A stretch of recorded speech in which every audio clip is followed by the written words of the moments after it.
ನಮಸ್ಕಾರ ಸ್ನೇಹಿತರೆ, HK TV Kannada channel ವೀಕ್ಷಕರಿಗೆ ಪ್ರೀತಿಯ ಸ್ವಾಗತ.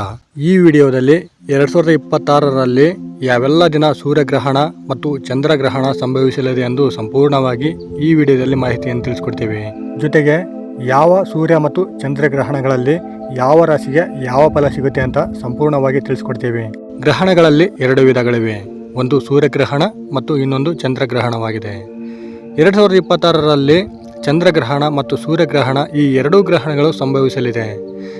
2026ರಲ್ಲಿ ಸಂಭವಿಸುವ ಸೂರ್ಯಗ್ರಹಣ ಮತ್ತು ಚಂದ್ರಗ್ರಹಣವು ಯಾವುವು ಮತ್ತು 2026ರಲ್ಲಿ ಯಾವೆಲ್ಲ ದಿನ ಸೂರ್ಯಗ್ರಹಣ ಸಂಭವಿಸಲಿದೆ ಹಾಗೂ ಚಂದ್ರಗ್ರಹಣ ಸಂಭವಿಸಲಿದೆ ಅಂತ ತಿಳಿಸ್ಕೊಡ್ತೇವೆ. ಕೆಲವೊಂದು ದೇಶಗಳಲ್ಲಿ ಗ್ರಹಣಗಳು ಕೇವಲ ವೈಜ್ಞಾನಿಕ ಕ್ರಿಯೆ ಎಂದು ಪರಿಗಣಿಸಲಾಗಿದೆ. ಭಾರತದಲ್ಲಿ, ಅದರಲ್ಲೂ ಹಿಂದೂ ಧರ್ಮದಲ್ಲಿ ಗ್ರಹಣಗಳಿಗೆ ಸಾಕಷ್ಟು ಆಧ್ಯಾತ್ಮಿಕ ಮಹತ್ವವಿದೆ. ಹಿಂದೂ ಸಂಪ್ರದಾಯಗಳಲ್ಲಿ ಜನರು ಸಾಮಾನ್ಯವಾಗಿ ಈ ಸಮಯದಲ್ಲಿ ಉಪವಾಸಗಳನ್ನು ಆಚರಿಸುತ್ತಾರೆ, ಕೆಲವು ಕೆಲಸಗಳನ್ನು ಮಾಡುವುದನ್ನು ತಪ್ಪಿಸುತ್ತಾರೆ ಮತ್ತು ಈ ದಿನಕ್ಕೆ ಸಂಬಂಧಿಸಿದ ಆಚರಣೆಗಳನ್ನು ಮಾಡುತ್ತಾರೆ. ಅದೇ ಸಮಯದಲ್ಲಿ ಗ್ರಹಣಗಳು ಸೂರ್ಯ ಅಥವಾ ಚಂದ್ರ ಭಾಗಶಃ ಅಥವಾ ಸಂಪೂರ್ಣವಾಗಿ ಆವರಿಸಲ್ಪಟ್ಟಾಗ ಆಕರ್ಷಕ ನೈಸರ್ಗಿಕ ಘಟನೆಗಳಾಗಿವೆ. ಕುಟುಂಬಗಳು, ಆಕಾಶ ವೀಕ್ಷಕರು ಮತ್ತು ಜ್ಯೋತಿಷ್ಯ ಅನುಯಾಯಿಗಳು ಎಲ್ಲರೂ ಈ ಅಪರೂಪದ ಘಟನೆಯನ್ನು ನೋಡಲು ಕಾತುರದಿಂದ ಕಾಯುತ್ತಾರೆ. 2026ರಲ್ಲಿ ಒಟ್ಟು 4 ಗ್ರಹಣಗಳು ಸಂಭವಿಸಲಿವೆ, 2 ಸೂರ್ಯಗ್ರಹಣಗಳು ಮತ್ತು 2 ಚಂದ್ರಗ್ರಹಣಗಳು. ಈ ಗ್ರಹಣಗಳು ದಿನಾಂಕಗಳು ಮತ್ತು ಮುಖ್ಯ ವಿವರಗಳು ಇಲ್ಲಿದೆ. ಈ ವಿಡಿಯೋವನ್ನು ಸಂಪೂರ್ಣವಾಗಿ ನೋಡಿ ಸ್ನೇಹಿತರೆ, ಎಲ್ಲೂ ಸ್ಕಿಪ್ ಮಾಡಬೇಡಿ. ಹಿಂದಿನ ವರ್ಷಗಳಂತೆ 2026ರಲ್ಲೂ ವಿವಿಧ ರೀತಿಯ ಚಂದ್ರ ಮತ್ತು ಸೂರ್ಯಗ್ರಹಣಗಳು ಇರುತ್ತದೆ. 2026ರಲ್ಲಿ ಬರುವಂತಹ ಗ್ರಹಣಗಳು ಸೂತಕ ಭಾರತಕ್ಕೆ ಮಾನ್ಯವಾಗಿರುತ್ತದೆಯೋ ಇಲ್ಲವೋ ಎಂಬುದನ್ನು ನಾವು ಈ ವಿಡಿಯೋದಲ್ಲಿ ತಿಳಿಸ್ಕೊಡ್ತೇವೆ. ಮಾಹಿತಿಯನ್ನು ನೋಡೋಕ್ಕಂತ ಮೊದಲು ನೀವಿನ್ನೂ ನಮ್ಮ ಚಾನಲನ್ನು ಸಬ್ಸ್ಕ್ರೈಬ್ ಮಾಡದೆ ನೋಡ್ತಿದ್ರೆ ದಯವಿಟ್ಟು ಈ ವಿಡಿಯೋಗೆ ಒಂದು ಲೈಕ್ ಕೊಟ್ಟು ನಮ್ಮ ಚಾನಲನ್ನು ಸಬ್ಸ್ಕ್ರೈಬ್ ಮಾಡಿಕೊಂಡು ಪಕ್ಕದಲ್ಲಿರುವ ಬೆಲ್ ಬಟನನ್ನು ಒತ್ತಿ, ಯಾಕೆಂದರೆ ನಾವು ಹಾಕುವ ಎಲ್ಲ ಜ್ಯೋತಿಷ್ಯ ಮಾಹಿತಿಯನ್ನು ನೀವು ಮೊದಲು ನೋಡಬಹುದು. ಸ್ನೇಹಿತರೆ, ಇಲ್ಲಿ ಕೆಲವು ರಾಶಿಗಳಿಗೆ ಕೆಟ್ಟದ್ದೇ ಆಗಲಿ ಅಥವಾ ಕೆಲವು ರಾಶಿಗೆ ಒಳ್ಳೆಯದೇ ಆಗಲಿ, ಆದರೆ ಆತ್ಮಗಳ ಜೊತೆ ಲೀನವಾಗಿರುವ ಮಹಾಶಿವನ ಆಶೀರ್ವಾದ ನಿಮ್ಮ ಮತ್ತು ನಿಮ್ಮ ಕುಟುಂಬದವರ ಮೇಲೆ ಸದಾ ಇರಬೇಕಂತ ಬಯಸಿದವರು ಓಂ ನಮಃ ಶಿವಾಯ ಅಂತ ಕಮೆಂಟ್ ಮಾಡದೆ ಮರಿಬೇಡಿ. 2025ರ ಹಳೆಯ ವರ್ಷ ಕಳೆಯುತ್ತಿದ್ದಂತೆ ಅನೇಕ ಜನರು 2026ರ ಹೊಸ ವರ್ಷ ಅಂದರೆ ಈ ವರ್ಷ ಬರುವಂತಹ ಸೂರ್ಯಗ್ರಹಣ ಮತ್ತು ಚಂದ್ರಗ್ರಹಣಗಳನ್ನು ಎದುರು ನೋಡುತ್ತಿರುತ್ತಾರೆ. 2026ರಲ್ಲಿ ಯಾವೆಲ್ಲ ದಿನಕ್ಕಂದು ಚಂದ್ರ ಮತ್ತು ಸೂರ್ಯಗ್ರಹಣಗಳು ಬರುತ್ತದೆ ಎಂಬುದರ ಬಗ್ಗೆ ತಿಳಿದುಕೊಳ್ಳಲು ಬಯಸುತ್ತಾರೆ. ಹಾಗಿದ್ರೆ ಬನ್ನಿ ಸ್ನೇಹಿತರೆ, ಯಾವೆಲ್ಲ ದಿನಕ್ಕಂದು ಸೂರ್ಯಗ್ರಹಣ ಸಂಭವಿಸುತ್ತದೆ ಮತ್ತು ಮೊದಲ ಸೂರ್ಯಗ್ರಹಣ ಹಾಗೂ ಕೊನೆಯ ಸೂರ್ಯಗ್ರಹಣ ಯಾವಾಗ ಇದೆ ಅಂತ ಈ ವಿಡಿಯೋದಲ್ಲಿ ಇಂಚಿಂಚಾಗಿ ತಿಳಿಸ್ಕೊಡ್ತೀವಿ. 2026ರಲ್ಲಿ ಬರುವಂತಹ ಸೂರ್ಯಗ್ರಹಣಗಳು 2026ರ ಮೊದಲನೇ ಸೂರ್ಯಗ್ರಹಣವಾಗಿದೆ. ದಿನಾಂಕ 2026ರಲ್ಲೂ ಗ್ರಹಣಗಳು ಬರಲಿವೆ. ಈ ವರ್ಷ ಅಂದರೆ 2026ರಲ್ಲಿ ವರ್ಷದ ಮೊದಲ ಗ್ರಹಣವಾಗಿ ಸೂರ್ಯಗ್ರಹಣ ಬಂದಿದೆ. 2026ರ ಮೊದಲ ಗ್ರಹಣವಾಗಿ ಸೂರ್ಯಗ್ರಹಣವು ಫೆಬ್ರವರಿ 17ರಂದು ಮಂಗಳವಾರ ಬಂದಿದೆ. ವರ್ಷದ ಮೊದಲ ಸೂರ್ಯಗ್ರಹಣವು ಭಾರತದಲ್ಲಿ ಗೋಚರಿಸುವುದಿಲ್ಲ, ಹಾಗಾಗಿ ಈ ಗ್ರಹಣದ ಸೂತಕ ಅವಧಿಯು ಭಾರತದ ಮೇಲೆ ಇರುವುದಿಲ್ಲ. ಫೆಬ್ರವರಿ 17ರಂದು ಬರುವಂತಹ ಈ ಸೂರ್ಯಗ್ರಹಣವನ್ನು ಅನುನಾದ ಸೂರ್ಯಗ್ರಹಣ ಅಂತ ಕರೆಯುತ್ತಾರೆ. ಇದು ರಿಂಗ್ ಆಫ್ ಫೈರ್ ಗ್ರಹಣವಾಗಿರುವುದರಿಂದ ಚಂದ್ರನು ಸೂರ್ಯನ ಕೇಂದ್ರವನ್ನು ಸಂಪೂರ್ಣವಾಗಿ ಮುಚ್ಚಿದೆ. ಸೂರ್ಯ ಸುತ್ತಲೂ ಬೆಳಕು ಕಾಣಿಸುತ್ತದೆ. ಪ್ರಮುಖವಾಗಿ ಅಂಟಾರ್ಟಿಕಾದಲ್ಲಿ ದೃಶ್ಯವಾಗುತ್ತದೆ ಹಾಗೂ ದಕ್ಷಿಣ ಅಮೆರಿಕ ಮತ್ತು ದಕ್ಷಿಣ ಆಫ್ರಿಕಾ ಭಾಗಗಳಲ್ಲಿ ಪಾಕ್ಷಿಕವಾಗಿ ಕಾಣಬಹುದು. ಭಾರತದಂತೆ ಇದು ಗೋಚರಿಸುವುದಿಲ್ಲ. ಹಾಗೂ ಎರಡನೇ ಸೂರ್ಯಗ್ರಹಣ 2026ರಲ್ಲಿ ಇನ್ನೊಂದು ಸೂರ್ಯಗ್ರಹಣ ಬರಲಿದೆ. 2026ರ ಎರಡನೇ ಸೂರ್ಯಗ್ರಹಣವು ಆಗಸ್ಟ್ 12 ಬುಧವಾರದಂದು ಸಂಭವಿಸಲಿದೆ. ಮೊದಲನೇ ಸೂರ್ಯಗ್ರಹಣದಂತೆ ಎರಡನೇ ಸೂರ್ಯಗ್ರಹಣ ಕೂಡ ಭಾರತದಲ್ಲಿ ಗೋಚರಿಸುವುದಿಲ್ಲ. ಇದರ ಸೂತಕ ಅವಧಿಯು ಭಾರತಕ್ಕೆ ಮಾನ್ಯವಾಗಿರುವುದಿಲ್ಲ. ಭಾರತೀಯ ವೀಕ್ಷಕರಿಗೆ ಈ ಎರಡೂ ಗ್ರಹಣಗಳು ಪ್ರಭಾವವೂ ಇರುವುದಿಲ್ಲ. 2026ರ ಆಗಸ್ಟ್ 12ರಂದು ಸಂಪೂರ್ಣ ಸೂರ್ಯಗ್ರಹಣ. ಇದು ಅತ್ಯಂತ ಅಪ್ರತ್ಯಕ್ಷಿಕ ಗ್ರಹಣದಲ್ಲಿ ಒಂದು. ಕೆಲ ಭಾಗಗಳಲ್ಲಿ ಕ್ಷಣಿಕವಾಗಿ ಕಾಣುತ್ತದೆ. ನ್ಯೂಜಿಲ್ಯಾಂಡ್, ಐಸ್ಲ್ಯಾಂಡ್ ಮತ್ತು ಸ್ಪೇನ್ನಲ್ಲಿ ಸಂಪೂರ್ಣ ದೃಶ್ಯವಾಗಲಿದೆ ಮತ್ತು ಯುರೋಪ್, ಉತ್ತರ ಅಮೆರಿಕದ ಕೆಲವು ಭಾಗಗಳಲ್ಲಿ ಪಾಶ್ಚಾತ್ಯವಾಗಿ ಕಾಣಬಹುದು. ಭಾರತದಲ್ಲಿ ಇದು ಗೋಚರಿಸುವುದಿಲ್ಲ, ಹಾಗಾಗಿ ಯಾವುದೇ ರಾಶಿಗೂ ಯಾವುದೇ ಜ್ಯೋತಿಷ್ಯ ಮಾನ್ಯತೆ ಇರುವುದಿಲ್ಲ.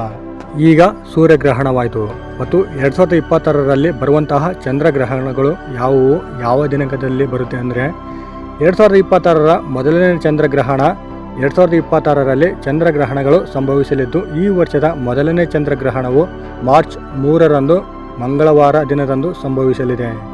ಇದು ಭಾಗಶಃ ಚಂದ್ರಗ್ರಹಣವಾಗಿದ್ದು, ಈ ಗ್ರಹಣವು ಭಾರತದ ಅನೇಕ ಭಾಗಗಳಲ್ಲಿ ಗೋಚರಿಸಲಿದೆ. ಈ ಚಂದ್ರಗ್ರಹಣವು ಸಂಜೆ ಸುಮಾರು 20 ನಿಮಿಷಗಳ ಕಾಲ ಚಾಲ್ತಿಯಲ್ಲಿರುತ್ತದೆ. ಇದರ ಸೂತಕ ಅವಧಿಯನ್ನು ಭಾರತವು ಎದುರಿಸುತ್ತದೆ. 2020ರ ಮಾರ್ಚ್ 3ನೇ ತಾರೀಕಿನಂದು ಸಂಪೂರ್ಣ ಚಂದ್ರಗ್ರಹಣ. ಈ ಗ್ರಹಣದಲ್ಲಿ ಪೂರ್ತಿಯಾಗಿ ಚಂದ್ರನು ಭೂಮಿಯ ಛಾಯೆಯ ಒಳಗೆ ಇರುತ್ತದೆ ಮತ್ತು ಈ ಕಾರಣಕ್ಕೆ ಬ್ಲಡ್ ಮೂನ್ ಎಂಬ ಕರೆಯುತ್ತಾರೆ. ಇದು ಏಷ್ಯಾ, ಆಸ್ಟ್ರೇಲಿಯಾ ಮತ್ತು ಉತ್ತರ ಅಮೆರಿಕ ಅಥವಾ ದಕ್ಷಿಣ ಅಮೆರಿಕದ ಹಲವು ಪ್ರದೇಶಗಳಲ್ಲಿ ಕಾಣಿಸುತ್ತದೆ. ಭಾರತದ ಕೆಲವು ಭಾಗಗಳಿಂದ ಇದನ್ನು ದೃಶ್ಯವಾಗಿ ನೋಡಬಹುದು. ಈ ಸಂಪೂರ್ಣ ಚಂದ್ರಗ್ರಹಣವು ಜ್ಯೋತಿಷ್ಯದಲ್ಲಿ ಮಾನ್ಯತೆ ಪಡೆದಿದೆ ಮತ್ತು ಭಾರತದ ಮೇಲೆ ಕೆಲವು ರಾಶಿಗಳಲ್ಲಿ ಒಳ್ಳೆಯ ಪ್ರಭಾವವನ್ನು ಬೀರಿದರೆ ಇನ್ನು ಕೆಲವು ರಾಶಿಗಳಿಗೆ ಕೆಟ್ಟ ಪ್ರಭಾವವನ್ನು ಬೀರಬಹುದು. ಹಾಗೂ 2026ರ ಎರಡನೇ ಚಂದ್ರಗ್ರಹಣ ದಿನಾಂಕ ನೋಡುವುದಾದರೆ, ಈ ವರ್ಷ ಇನ್ನೊಂದು ಚಂದ್ರಗ್ರಹಣವು ಸಂಭವಿಸಲಿದೆ. 2026ರ ಎರಡನೇ ಚಂದ್ರಗ್ರಹಣವು ಆಗಸ್ಟ್ 28ರಂದು ಶುಕ್ರವಾರ ಸಂಭವಿಸಲಿದೆ. ಆದರೆ ಈ ಗ್ರಹಣವು ಭಾರತದಲ್ಲಿ ಗೋಚರಿಸುವುದಿಲ್ಲ. ಇದರ ಸೂತಕ ಅವಧಿಯು ಭಾರತಕ್ಕೆ ಮಾನ್ಯವಾಗಿರುವುದಿಲ್ಲ. 2026ರ ಆಗಸ್ಟ್ 28ರಂದು ಸಂಭವಿಸುವ ಈ ಭಾಗಿಕ ಚಂದ್ರಗ್ರಹಣ, ಈ ಸಮಯದಲ್ಲಿ ಚಂದ್ರನ ಹೆಚ್ಚಿನ ಭಾಗ ಭೂಮಿಯ ಛಾಯೆಗಳಿಗೆ ಹೋಗುತ್ತದೆ. ಈ ಗ್ರಹಣವು ಯುರೋಪ್, ಆಫ್ರಿಕಾ, ಉತ್ತರ ಮತ್ತು ದಕ್ಷಿಣ ಅಮೆರಿಕಗಳು ಇದನ್ನು ಕಾಣಬಹುದು. ಭಾರತದ ಕೆಲವು ಭಾಗಗಳಲ್ಲಿ ಇದು ಆಗಾಗ್ಗೆ ದೃಶ್ಯವಾಗಬಹುದು. ಸ್ಥಳೀಯವಾಗಿ ಕಾಲ ಮತ್ತು ಆಕಾಶ ಸ್ಥಿತಿಗಳಿಗೆ ಮೇಲೆ ಅವಲಂಬಿತವಾಗಿರುತ್ತದೆ. ಒಟ್ಟಾರೆಯಾಗಿ 2026ರ ಗ್ರಹಣಗಳ ಸಂಪೂರ್ಣ ಪಟ್ಟಿ ಇಲ್ಲಿದೆ. 17 ಫೆಬ್ರವರಿ 2026 ಸೂರ್ಯಗ್ರಹಣ, ಇದು ಅನುನಾದ ಸೂರ್ಯಗ್ರಹಣ. ಹಾಗೂ ಮಾರ್ಚ್ 3ನೇ ತಾರೀಕಿನಂದು ಚಂದ್ರಗ್ರಹಣ, ಇದು ಸಂಪೂರ್ಣ ಚಂದ್ರಗ್ರಹಣ. ಹಾಗೂ 2026ರ ಆಗಸ್ಟ್ 12ರಂದು ಸೂರ್ಯಗ್ರಹಣ, ಇದು ಸಂಪೂರ್ಣವಾಗಿ ಗೋಚರಿಸುತ್ತದೆ. ಹಾಗೂ ಆಗಸ್ಟ್ 28, 2026ರಂದು ಇದು ಚಂದ್ರಗ್ರಹಣ, ಇದು ಭಾಗಿಕ ಚಂದ್ರಗ್ರಹಣವಾಗಿದೆ. ಈ ಗ್ರಹಣಗಳಲ್ಲಿ ನೇತ್ರರಕ್ಷಣೆ ಅತಿ ಮುಖ್ಯ. ಸೂರ್ಯಗ್ರಹಣವನ್ನು ನೇರವಾಗಿ ನೋಡಬೇಡಿ. ಸರಿಯಾದ ನೇತ್ರರಕ್ಷಕ ಚಶ್ಮವನ್ನು ಮಾತ್ರ ಉಪಯೋಗಿಸಿ. 2026ರಲ್ಲಿ 4 ಗ್ರಹಣಗಳು ಗೋಚರಿಸಲಿದೆ. ಈ 4 ಗ್ರಹಣಗಳಲ್ಲಿ 2 ಸೂರ್ಯಗ್ರಹಣ ಮತ್ತು 2 ಚಂದ್ರಗ್ರಹಣಗಳಾಗಿರುತ್ತವೆ. ಈ 4 ಗ್ರಹಣಗಳಲ್ಲಿ ಕೇವಲ 1 ಗ್ರಹಣ ಮಾತ್ರ ಭಾರತದಲ್ಲಿ ಗೋಚರಿಸಲಿದ್ದು, ಇದರ ಸೂತಕ ಅವಧಿಯು ಭಾರತಕ್ಕೆ ಮಾನ್ಯವಾಗಿರುತ್ತದೆ. ಫೆಬ್ರವರಿ 17 ಇದು ಅಮಾವಾಸ್ಯ ಸೂರ್ಯಗ್ರಹಣ. ಈ ಸೂರ್ಯಗ್ರಹಣದಲ್ಲಿ ಯಾವ ರಾಶಿಗೆ ಯಾವ ಫಲ ಅಂತ ನೋಡುವುದಾದರೆ, ಮೇಷ ರಾಶಿಗೆ ಪ್ರಗತಿ, ವೃಷಭ ರಾಶಿಗೆ ಅಭಿವೃದ್ಧಿ, ಮಿಥುನ ರಾಶಿಗೆ ಅನುಕೂಲ, ಕರ್ಕಾಟಕ ರಾಶಿಗೆ ಸಾಲ, ಸಿಂಹ ರಾಶಿಗೆ ಅನಾರೋಗ್ಯ, ಕನ್ಯಾ ರಾಶಿಗೆ ಸಂತೋಷ, ತುಲಾ ರಾಶಿಗೆ ಲಾಭ, ವೃಶ್ಚಿಕ ರಾಶಿಗೆ ಜೀವನ, ಧನಸ್ಸು ರಾಶಿಗೆ ದುಃಖ, ಮಕರ ರಾಶಿಗೆ ಪ್ರೀತಿ, ಕುಂಭ ರಾಶಿಗೆ ಯಶಸ್ಸು, ಮೀನ ರಾಶಿಗೆ ಸ್ಪರ್ಧೆ. ಹಾಗೂ ಮಾರ್ಚ್ 3ನೇ ತಾರೀಕು 2026ರಂದು ಇದು ಹುಣ್ಣಿಮೆ ಚಂದ್ರಗ್ರಹಣ. ಈ ಚಂದ್ರಗ್ರಹಣ ಪ್ರಭಾವದಿಂದ ಯಾವ ರಾಶಿಗೆ ಲಾಭ, ಯಾವ ರಾಶಿಗೆ ನಷ್ಟ ಅಂತ ನೋಡುವುದಾದರೆ, ಮೇಷ ರಾಶಿಗೆ ಯಶಸ್ಸು, ವೃಷಭ ರಾಶಿಗೆ ಶಾಂತಿ, ಮಿಥುನ ರಾಶಿಗೆ ಅನುಕೂಲ, ಕರ್ಕಾಟಕ ರಾಶಿಗೆ ಅಲೆದಾಟ, ಸಿಂಹ ರಾಶಿಗೆ ಸಾಲ, ಕನ್ಯಾ ರಾಶಿಗೆ ಅಭಿವೃದ್ಧಿ, ತುಲಾ ರಾಶಿಗೆ ಒಳ್ಳೆಯದು, ವೃಶ್ಚಿಕ ರಾಶಿಗೆ ಪ್ರತಿರೋಧ, ಧನಸ್ಸು ರಾಶಿಗೆ ಯಶಸ್ಸು, ಮಕರ ರಾಶಿಗೆ ಮರೆವು, ಕುಂಭ ರಾಶಿಗೆ ನಿರಾಶೆ, ಮೀನ ರಾಶಿಗೆ ಅನಾರೋಗ್ಯ. ಹಾಗೂ ಆಗಸ್ಟ್ 12, 2026 ಇದು ಅಮಾವಾಸ್ಯೆ ಸೂರ್ಯಗ್ರಹಣ. ಈ ಸೂರ್ಯಗ್ರಹಣ ಪ್ರಭಾವದಿಂದ ಯಾವ ರಾಶಿಗೆ ಅಭಿವೃದ್ಧಿ, ಯಾವ ರಾಶಿಗೆ ನಷ್ಟ ಅಂತ ನೋಡುವುದಾದರೆ, ಮೇಷರಾಶಿ ಖರ್ಚು, ವೃಷಭ ರಾಶಿಗೆ ಧೈರ್ಯ, ಮಿಥುನ ರಾಶಿಗೆ ದಾನ, ಕರ್ಕಾಟಕ ರಾಶಿಗೆ ಪ್ರಯತ್ನ, ಸಿಂಹ ರಾಶಿಗೆ ಒಳ್ಳೆಯದು, ಕನ್ಯಾ ರಾಶಿಗೆ ಯಶಸ್ಸು, ತುಲಾ ರಾಶಿಗೆ ಲಾಭ, ವೃಶ್ಚಿಕ ರಾಶಿಗೆ ಕೀರ್ತಿ, ಧನಸ್ಸು ರಾಶಿಗೆ ಭಯ, ಮಕರ ರಾಶಿಗೆ ಅಸೂಯೆ, ಕುಂಭ ರಾಶಿಗೆ ಅಭಿವೃದ್ಧಿ, ಮೀನ ರಾಶಿಗೆ ಶ್ರೇಷ್ಠತೆ. ಹಾಗೂ ಆಗಸ್ಟ್ 28, 2026 ಇದು ಹುಣ್ಣಿಮೆ ಚಂದ್ರಗ್ರಹಣ.